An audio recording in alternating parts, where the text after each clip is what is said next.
छत्तीसगढ़ में विधानसभा चुनाव के लिए तारीखों का ऐलान हो गया है। वहीं पार्टियों ने भी अपनी कमर कस ली है। तारीख पर तारीख देने के बाद कांग्रेस ने उम्मीदवारों की अपनी पहली लिस्ट जारी की है। कई विधायकों का टिकट भी काटा है। वहीं बीजेपी की दखल करके सबको चौंका दिया है। वहीं इस चुनावी माहौल के बीच आपको बताएंगे छत्तीसगढ़ की तमाम वो बड़ी खबरें जिनका असर राजनीति से लेकर राज्य की आम जनता पर पड़ता है। नमस्कार, आप देख रहे हैं छत्तीसगढ़ का छत्रप और मैं हूं आपके साथ दिव्या सिंह। खबरों को विस्तार से जाने उससे पहले एक नजर आज की टॉप हेडलाइंस पर। विधानसभा चुनाव के लिए कांग्रेस की पहली लिस्ट जारी। बीजेपी की तरह सांसद को मैदान में उतारा। पहली लिस्ट से सबको चौंका। चाचा और भतीजा के बीच होगी टक्कर। सबसे हाई प्रोफाइल सीट पाटन विधानसभा पर टिकी सबकी निगाह। चुनाव को लेकर मोहम्मद अकबर के गढ़ कवर्धा में योगी आदित्यनाथ की एंट्री। छत्तीसगढ़ चुनाव में बीजेपी खोलेगी हिंदुत्व का कार्ड। छत्तीसगढ़ में हावी हो रहा जातीय जनगणना का मुद्दा बड़ा सवाल। कांग्रेस और बीजेपी में किसे होगा फायदा? काम न करने का ठीकरा विधायकों पर फोड़ा। 8 एमएलए को टिकट न देने पर बीजेपी ने कसा कांग्रेस पर। सबसे पहली खबर में बात कांग्रेस की पहली लिस्ट की। छत्तीसगढ़ विधानसभा चुनाव के लिए कांग्रेस ने उम्मीदवारों की पहली लिस्ट जारी की है। इस लिस्ट में 30 नाम शामिल हैं। नवरात्र के पहले दिन प्रत्याशियों की सूची जारी की गई। कांग्रेस ने सीएम भूपेश बघेल को पाटन विधानसभा सीट से उम्मीदवार बनाया है। उनका मुकाबला अपने भतीजे विजय बघेल से होगा। वहीं डिप्टी सीएम टीएस सिंहदेव को एक बार फिर से अंबिकापुर विधानसभा सीट से उम्मीदवार बनाया गया है। अंबिकापुर सीट को टीएस सिंहदेव का गढ़ माना जाता है। वहीं कांग्रेस ने चित्रकोट विधानसभा सीट से सांसद दीपक बैच को टिकट दिया है। दीपक बैच प्रदेश कांग्रेस अध्यक्ष भी है। वहीं कांग्रेस के दिवंगत नेता महेंद्र कर्मा के बेटे को भी कांग्रेस ने उम्मीदवार घोषित किया है। छविंद्र कर्मा को दंतेवाड़ा से उम्मीदवार बनाया गया है। इससे पहले बीजेपी ने भी सांसद और प्रदेश अध्यक्ष अरुण साव को उम्मीदवार बनाया था। दूसरी खबर में बात चाचा और भतीजे के बीच टक्कर की। छत्तीसगढ़ में होने वाले 2023 विधानसभा चुनाव को लेकर कांग्रेस ने अपनी पहली लिस्ट जारी की, जिसमें 30 उम्मीदवारों के नाम की घोषणा हुई। मुख्यमंत्री भूपेश बघेल को एक बार फिर पाटन विधानसभा क्षेत्र से उम्मीदवार बनाया गया है। जहां कांग्रेस ने पाटन विधानसभा क्षेत्र से सीएम भूपेश बघेल को अपना उम्मीदवार बनाया, वहीं भाजपा ने दुर्ग सांसद विजय बघेल को अपना उम्मीदवार घोषित किया है। अब इस पाटन विधानसभा क्षेत्र में भूपेश बघेल और विजय बघेल के बीच सीधी टक्कर होगी। भूपेश बघेल और विजय बघेल के बीच चाचा भतीजा का रिश्ता है। दरअसल छत्तीसगढ़ में होने वाले विधानसभा चुनाव 2023 को लेकर भाजपा ने पहले ही 85 उम्मीदवारों की सूची जारी कर दी है। अब कांग्रेस ने नवरात्र के पहले दिन 30 उम्मीदवारों के नाम की घोषणा की। इन उम्मीदवारों में सबसे अहम उम्मीदवार भूपेश बघेल को माना जा रहा है, जिन्हें एक बार फिर कांग्रेस ने पाटन विधानसभा क्षेत्र से टिकट दिया है। भूपेश बघेल अब भाजपा प्रत्याशी विजय बघेल के खिलाफ विधानसभा चुनाव लड़ेंगे। इससे पहले भी कई बार भूपेश बघेल और विजय बघेल पाटन विधानसभा क्षेत्र से आमने सामने हो चुके हैं। बता दें कि बीजेपी से विजय बघेल पहले सीएम भूपेश बघेल को चुनावी मैदान में मात दे चुके हैं। साल 2008 के विधानसभा चुनाव में विजय बघेल ने भूपेश बघेल को हराया था। इसके बाद साल 2013 के विधानसभा चुनाव में भूपेश बघेल ने विजय बघेल को हराया। हालांकि 2008 के विधानसभा चुनाव में बीजेपी ने विजय बघेल को मौका ही नहीं दिया। दुर्ग लोकसभा सीट के लिए बीजेपी से टिकट दिया गया और वह कांग्रेस की प्रतिमा चंद्राकर को भारी मतों से हराकर दुर्ग के सांसद बन गए। अब एक बार फिर 2023 विधानसभा के चुनाव में भूपेश बघेल और विजय बघेल आमने सामने होंगे। इस बार विधानसभा चुनाव 2023 में सबसे हाई प्रोफाइल सीट पाटन विधानसभा में सबकी नजरें रहेंगी, क्योंकि इस विधानसभा सीट से कांग्रेस की तरफ से भूपेश बघेल चुनावी मैदान में उतरे हैं, तो वहीं भाजपा की तरफ से विजय बघेल चुनावी मैदान में उतरे हैं। दोनों उम्मीदवार रिश्ते में चाचा भतीजा लगते हैं और दोनों का पाटन विधानसभा क्षेत्र में अच्छा वर्चस्व देखने को मिलता है। अगली खबर में बात कवर्धा में योगी आदित्यनाथ की एंट्री की। छत्तीसगढ़ में विधानसभा चुनाव 2023 का बिगुल बज चुका है। चुनाव आयोग ने चुनाव की तारीखों का ऐलान भी कर दिया है।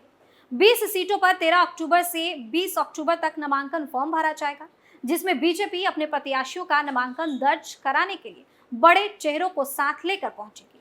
बता दें कि बीजेपी ने कवर्धा से विजय शर्मा को मैदान में उतारा है। कवर्धा को कांग्रेस पार्टी के कद्दावर नेता मोहम्मद अकबर का गढ़ माना जाता है। वहीं बीजेपी के प्रत्याशी विजय शर्मा के साथ नामांकन दाखिल करने उत्तर प्रदेश के मुख्यमंत्री योगी आदित्यनाथ पहुंचेंगे। कवर्धा के बीजेपी प्रत्याशी विजय शर्मा का नामांकन 16 अक्टूबर को होना है। जानकारी के अनुसार छत्तीसगढ़ का कवर्धा विधानसभा सीट पर वर्तमान में कांग्रेस के विधायक मोहम्मद अकबर का कब्जा है। कवर्धा में कांग्रेस सरकार के दौरान तथाकथित भगवा झंडा लहराने का मामला गरमाया था, जिसमें विजय शर्मा को मुख्य आरोपी बनाया गया था। अब बीजेपी ने विजय शर्मा को ही कवर्धा से चुनावी समर में उतार दिया है। वहीं राजनीतिक जानकारों का मानना है कि कवर्धा में भगवा झंडा को लेकर उन दिनों मामला बेहद ही गर्म था। बीजेपी ने हिंदू वोटरों को साधने के लिए योगी आदित्यनाथ को कवर्धा विधानसभा क्षेत्र में प्रत्याशी का नामांकन दर्ज कराने लेकर आ रही है। और तलब है कि देश भर में योगी आदित्यनाथ का चेहरा बेहद ही प्रभावशाली और हिंदुत्व छवि का माना जाता है, जिसको सामने रख कवर्धा में बीजेपी हिंदुत्व कार्ड खेलेगी। इस खबर में बात जातीय जनगणना के मुद्दे की। छत्तीसगढ़ विधानसभा चुनाव में जातीय जनगणना का मुद्दा उठ रहा है। ऐसा लग रहा है कि जैसे दूसरे सभी मुद्दों पर ये हावी रहने के आसार जताए जा रहे हैं। इसकी बड़ी वजह राज्य में ओबीसी के अलावा अनुसूचित जाति और जनजाति की बहुलता है। कांग्रेस और बीजेपी अपने अपने तरफ से आरक्षित वर्गों को खुश करने और लुभाने की कोशिश में है। वो खुद को इन वर्गों का बड़ा हितैषी बताने में जुटी है। राज्य की सियासत में आरक्षण बड़ा मुद्दा रहा है और जाति जनगणना का मसला सामने आने के बाद तो इस मुद्दे ने और ज्यादा जोर पकड़ लिया है। बता दें कि बिहार में हुए जातीय सर्वे और उसके नतीजे सामने आने के बाद दूसरे राज्यों में भी यह सियासी मुद्दा जोर पकड़ रहा है। ऐसे राज्यों में छत्तीसगढ़ भी शामिल है। राज्य की पिछड़ा वर्ग, अनुसूचित जनजाति और अनुसूचित जाति की आबादी को ध्यान में रखते हुए कांग्रेस ने सत्ता में आने पर जातीय जनगणना कराने का ऐलान कर दिया है। पार्टी के वरिष्ठ नेता राहुल गांधी ने तो इसे समाज का एक्सरे तक बता दिया। उनका कहना है कि दलित, पिछड़ा और आदिवासी को कितना प्रतिनिधित्व है, इसका पता जातीय जनगणना से ही चलेगा। कांग्रेस की ओर से मुख्यमंत्री भूपेश बघेल हो या तमाम अन्य नेता, सभी लोग जातीय जनगणना के मुद्दे को जोरदार तरीके से उठा रहे हैं। वहीं बीजेपी की ओर से इस मुद्दे पर खुलकर कोई राय जाहिर नहीं की जा रही। भूपेश बघेल ने जाति जनगणना को लेकर बीजेपी पर कई बार हमले किए और उन्होंने कहा कि राज्य में ओबीसी 43% से ज्यादा है। यह बात उनकी सरकार की ओर से कराए गए आर्थिक सर्वे में सामने आ चुकी है। वहीं बीजेपी के एक नेता ने चर्चा के दौरान कहा कि पार्टी हर वर्ग की हितैषी है और यह बात उम्मीदवारों की सूची से समझी जा सकती है। बीजेपी ने विधानसभा चुनाव के लिए अब तक जिन उम्मीदवारों की घोषणा की है, उसमें सामान्य सीटों पर बड़ी तादाद में ओबीसी वर्ग के लोगों को उम्मीदवार बनाया गया है। जिन 85 सीटों के लिए उम्मीदवार घोषित किए गए हैं, उनमें से आरक्षित सीटों पर 29 स्थान पर पिछड़े वर्ग के लोगों को मैदान में ही उतारा गया है। इतना ही नहीं, राजनीतिक जानकारों का मानना है कि राज्य में मुद्दे तो बहुत है। कांग्रेस सरकार को गिनाने के लिए अनेक उपलब्धियां हैं, तो विरोधी दल बीजेपी के पास भी हमले के खूब अवसर दिख रहे हैं। आखिरी खबर में बात बीजेपी के कांग्रेस पर तंज की। छत्तीसगढ़ विधानसभा चुनाव के मद्देनजर सत्ताधारी दल कांग्रेस के उम्मीदवारों की पहली सूची जारी होने के बाद मुख्य विपक्षी दल बीजेपी के प्रदेश अध्यक्ष अरुण साव ने कहा है कि घोटालेबाजों का समर्थन करने वालों को टिकट दिया गया है। कांग्रेस ने 30 उम्मीदवारों की पहली सूची जारी की है। कांग्रेस ने सीएम भूपेश बघेल, उनके मंत्रिमंडल के 12 सदस्यों और विधानसभा अध्यक्ष चरण दास महंत समेत 22 मौजूदा विधायकों को फिर से टिकट दिया। वहीं 8 मौजूदा विधायकों का टिकट काट दिया है। बीजेपी के प्रदेश अध्यक्ष ने कांग्रेस की सूची को लेकर कहा है कि कांग्रेस को 8 विधायकों की टिकट काटनी पड़ी है। यह बताता है कि कांग्रेस सरकार ने प्रदेश में जनता के लिए कुछ भी नहीं किया है और उसका ठीकरा विधायकों पर फोड़ने का काम किया जा रहा है।